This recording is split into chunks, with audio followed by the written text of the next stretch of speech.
Do what thou will be the whole piece of law.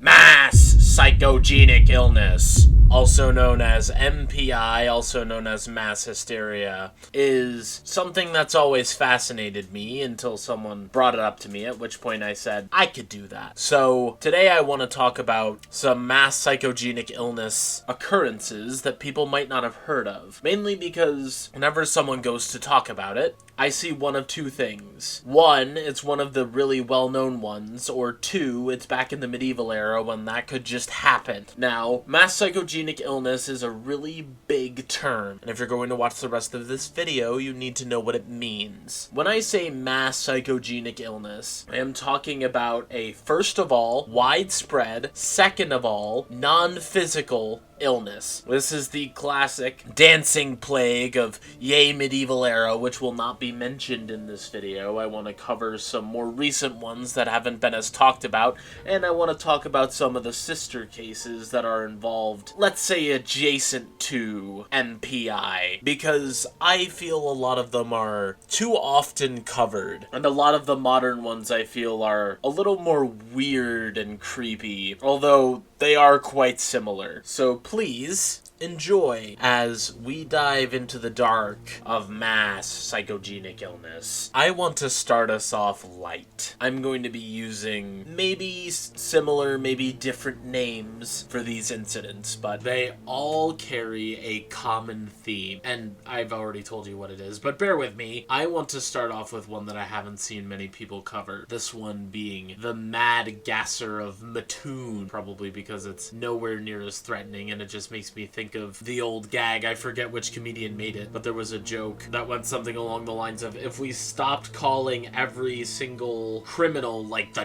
Night Ripper, they would stop committing crimes because their name would sound so stupid, like the Mad Gasser. Like, what if we just called him the Mad Gasser? I don't think anyone would want that title when you could be the Night Ripper. But the Mad Gasser of Mattoon, if you would guess, surprisingly occurred in a little town of Mattoon, Illinois. There were more than 24 separate cases of gassings reported over the entirety of the 1940s. However, a large portion of these were reported within a span of 2 weeks. Now, what did these victims describe when they were victims of this mad gasser? Well, they described a tall, thin man dressed in dark clothing, wearing a very tight-fitting hat. Some described a woman dressed as a man, rather than the tall, thin man of the original one. Some people also describe him having agricultural sprays, you know, like one of the little mouse, like,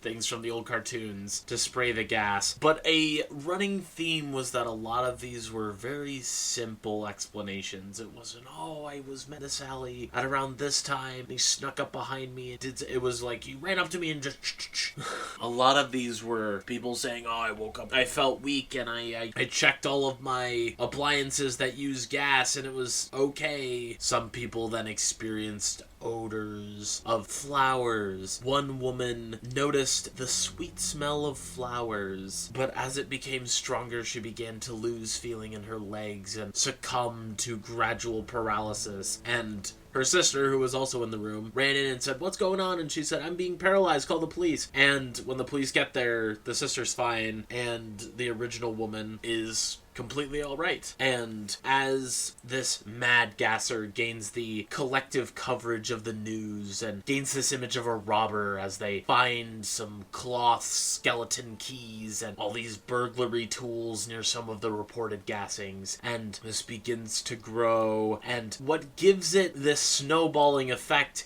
is that there's more physical evidence at the crime scenes. Soon it's not just this key and a cloth, but then it's footprints being discovered underneath windows and possibly some gaseous residue. And although a lot of people like to attribute this mainly because of the sudden disappearance, which is, I'm going to spoil it, very typical of mass hysteria incidents. You usually get this massive peak after one initial report, you get then a couple and a couple more, and then you get this massive peak and deluge, and then it just tapers off or disappears. However, there is the possibility that this was an actual person, and and it was the case of it being the mid-1940s when solving crimes was usually related not much to DNA evidence because it didn't exist yet, but more of being able to find someone who would willingly confess to these crimes. Another one that may also be credible as to an explanation is, at the peak of these Gasser reports, the chief of police of Mattoon postulated that it may be pollution from a nearby industrial plant, saying that it could possibly be carbon tetrachloride or trichloroethylene, both of which would cause the paralysis symptoms and have the sweet flower-esque odor. But just like any of these, the true answer is usually lost to time, so believe what you wish. Another one I would stake that you haven't heard of is in the moderately sized country of what is now Tanzania. 1962, directly after their independence, there was a trinity of mass hysteria event. The first outbreak was amongst school children, and I'm surprised this one isn't talked about more, as it began in early January. It occurred in a boarding school for girls in the Kasasa province, and it overcame over one half of the pupils. All of these girls were aged 12 to 18. Their symptoms varied in length. These could be an afternoon to over 2 weeks, and all the adults managed to keep a level head, saying that the worst that happened is they couldn't pay attention to their studies. And when they reopened, the outbreak took hold again, and the school was open for about 2 months until it closed again. However, this was not the end, as the outbreak then spread to another school and a village over 55 miles away. And what's worse about this second outbreak is that over the course of 34 days, it spread to not just children, but the young of most of these villages, the villagers who went to the school. They brought it home to their families, and this actually resulted in a legal case, which didn't really go anywhere. And after about a year and a half, it finally managed to end. And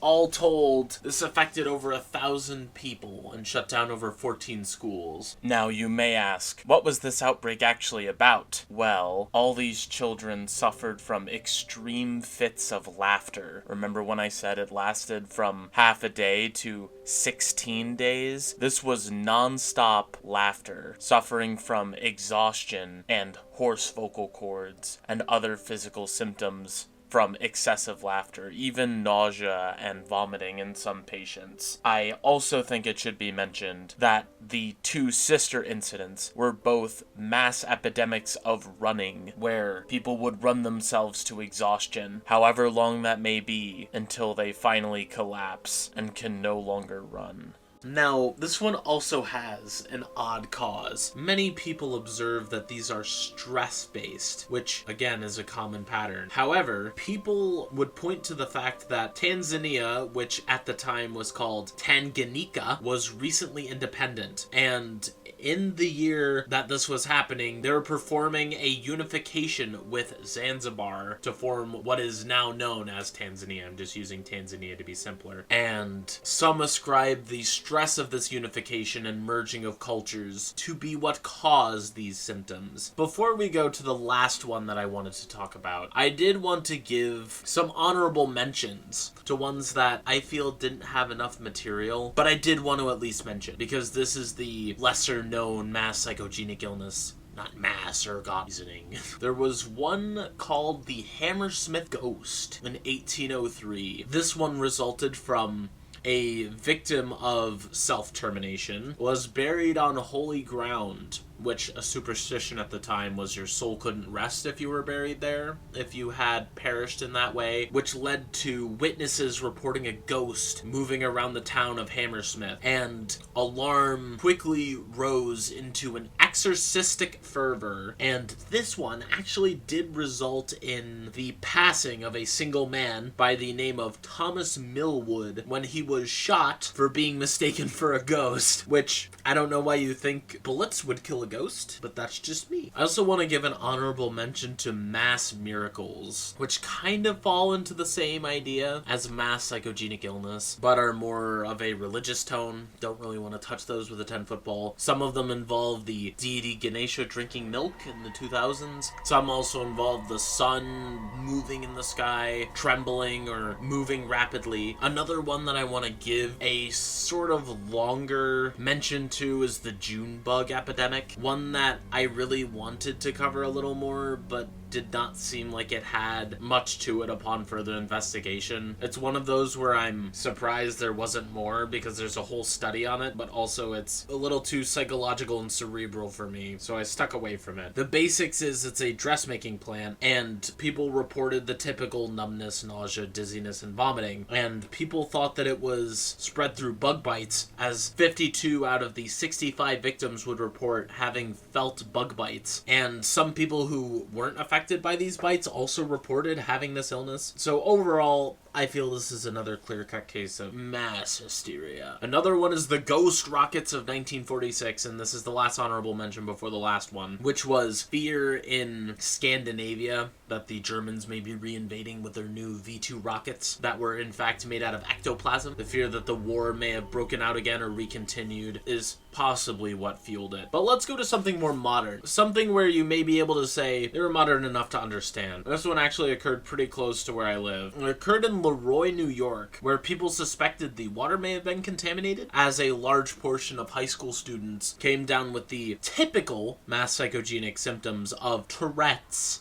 And after they had ruled out all physical symptoms, it managed to have its first transmission from student to teacher, as an older woman would come forward with symptoms basically the same as to what the students were reporting, having not been involved at all. But what's the one you haven't heard of? This is the one that I think is as funny as it is benign. This one is called the Seattle windshield pitting epidemic. This was an incident where communities in Seattle and other parts of Washington state, but we're not going to talk about them, in April of 1954 began to notice small divots or holes or dings in their windshield. And of course, if your car gets damaged, that is a massive investment that you are investing a lot of money into, and windshields are not cheap. So obviously people had to find a cause. They began to speculate that it was everything from pests to sand being thrown everywhere, possibly vandals using BB guns, anything as wide as nuclear bomb testing. Theories as singular vandals with the BB guns were ruled out after it began to spread across all of Washington state. And at this point it got picked up by the newspapers, which, if anything is like the typhoid Mary of mass hysteria, it is newspapers and places where cars were gathered, such as parking lots, parking garages, and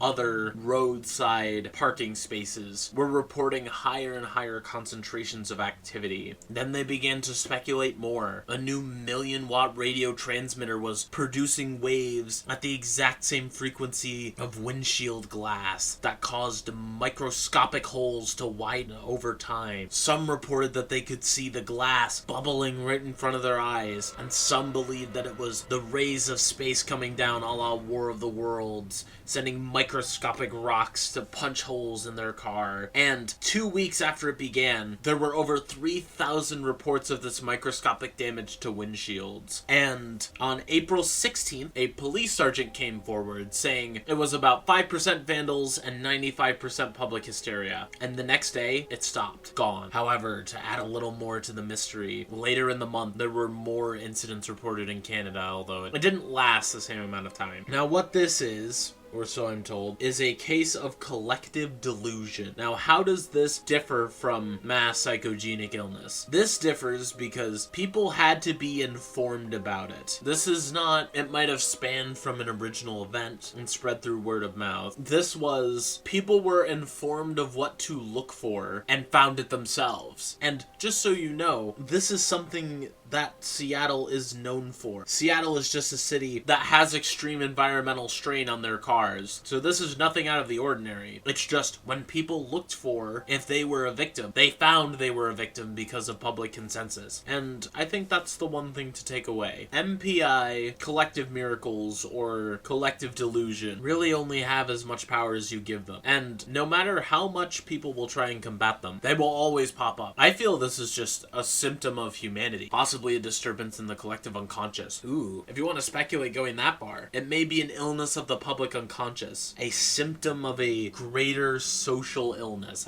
But that's going hard. I just wanted to let you know, I appreciate you sticking around, and I would like to personally thank Please Stop Hacking Internet Archive, thanks for providing this video idea for this week. I was really strapped, but we should be back on track next week. Stay tuned for a video on We. It's a great book, and I hope you enjoy, because I'm planning on putting a lot of effort into it. So, with that being said, I would please appreciate very much if you would like, comment, and subscribe. I'm not doing this to keep the lights on. I do it purely for the love of the game. You're just feeding my ego and telling me that I'm doing something right. So, with that being said, I just wanted to let you know, if you found me, I am a symptom of mass psychogenic illness, and you should probably go to sleep.